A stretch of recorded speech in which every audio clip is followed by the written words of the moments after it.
Tata, Bajaj, Mahindra and Mahindra, Reliance, Hindustan liver, इन नामों को जब हम सुनते हैं तो हमारे मन में इन सभी कंपनियों, इनके मैनेजमेंट और इनके द्वारा जो प्रोडक्ट्स बनाए गए हैं उनके निवेशक हितकारी होने का दृश्य हमारे सामने आता है। हम इन कंपनियों में निवेश करने से नहीं हिचकिचाते, क्योंकि इन्होंने स्वयं अपनों को और अपनी कंपनियों को बहुत बड़े ब्रांड के रूप में स्थापित किया है। टाटा स्टील अथवा स्कूटर और मोटरसाइकिल, महिंद्रा के उत्पाद और हिंदुस्तान लीवर के रोज़ाना काम आने वाले उत्पाद मन में एक विश्वास उत्पन्न करते हैं, जिससे हम आंख बंद करके भी इन वस्तुओं को खरीदते हैं। जीवन ने मुझे काफ़ी कुछ सिखाया है और उससे भी ज़्यादा मैंने अपने पिताजी से सीखा। मैं पहले ही ये बता चुका हूँ कि मैंने अपने पिताजी को अपने जीवन का सबसे बड़ा आदर्श माना। इसी कारण जब मैंने होश संभाला तब से ही मैं बहुत गहराई से पिताजी के जीवन को, उनके काम करने के तरीके को देखता रहता था और वो सभी मेरे अंतर्मन में कहीं ना कहीं एकत्र होते रहते थे। उन्हीं से मैंने सीखा कि अगर आप जिंदगी में सफलता चाहते हैं तो खुद को एक ब्रांड के रूप में स्थापित कीजिए। आपने देखा होगा कि सारी कंपनियां जो एक ब्रांड के रूप में स्थापित हो जाती हैं, उनकी ब्रांड वैल्यू बन जाती है और फिर इस ब्रांड वैल्यू के आधार पर उनका प्रोडक्ट बाजार में बिना किसी विशेष प्रयत्न के चल निकलता है। उदाहरण के लिए चाय का मतलब ब्रुक बॉन्ड। साबुन लेने के लिए जाते हैं तो बिना किसी संकोच के आप लक्स साबुन ले लेते हैं, क्योंकि वह ब्रांड के रूप में आपके दिलो दिमाग में स्थापित हो चुका है।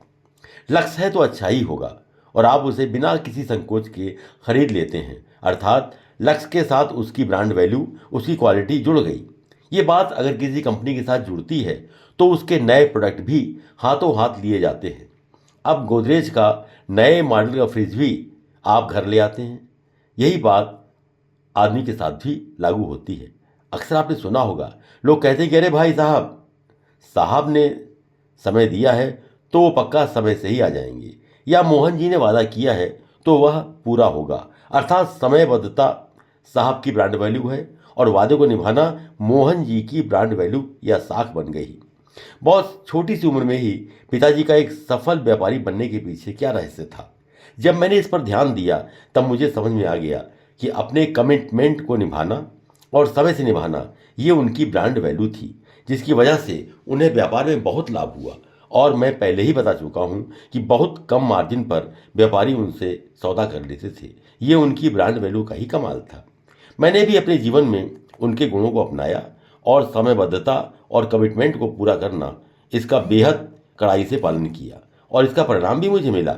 मुझे कई कंपनियों ने स्पेशल कंसेशन दिए और मुझे कई ऐसे कॉन्टैक्ट्स मिले जिनकी मुझे कोई उम्मीद नहीं थी। इसलिए मैं अपनी नई पीढ़ी को ये सलाह देना चाहता हूँ कि अगर जीवन में कुछ करना है, सफल होना है, तो अपनी ब्रांड वैल्यू अर्थात साख जरूर स्थापित कीजिए।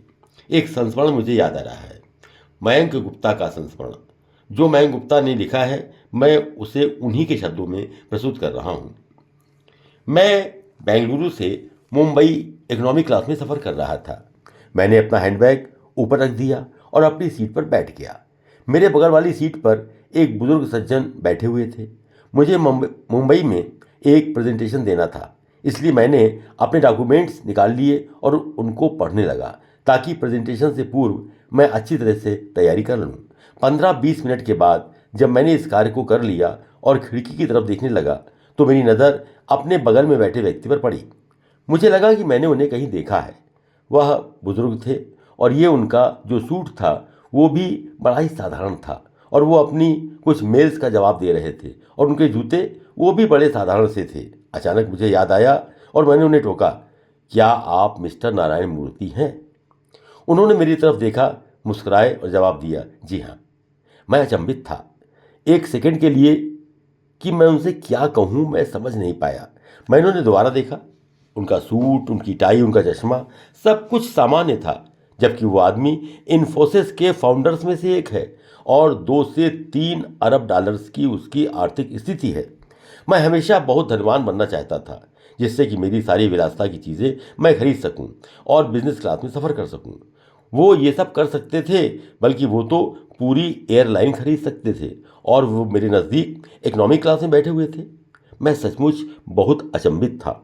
मैंने दोबारा उनसे पूछा, आप बिजनेस क्लास की जगह इकोनॉमी क्लास में सफ़र क्यों कर रहे हैं? उन्होंने जवाब दिया, क्या बिजनेस क्लास में सफ़र करने वाले अपने गंतव्य तक जल्दी पहुंच जाएंगे? तब मैंने उन्हें अपना परिचय दिया। सर, मेरा नाम मयंक गुप्ता है। मैं फ्रीलांस कारपोरेट ट्रेनर हूं और भारत में काम करता हूं। उन्होंने अपना फ़ोन एक तरफ रख दिया और मेरी बात सुनने लगे। उन्होंने मुझसे कुछ सवाल भी किए और जवाब भी दिए। मैंने उनसे काफ़ी गहरी बातें पूछी और तब मैंने एक सवाल पूछा कि मैं अपने जीवन को पूरी तरह कैसे बदल सकता हूं। मैंने पूछा कि सर, आप एक सफल व्यक्ति हैं और आपने अपने जीवन में बहुत सारे अच्छे निर्णय लिए हैं। क्या कुछ ऐसा है जिस पर आपको पछतावा हुआ हो?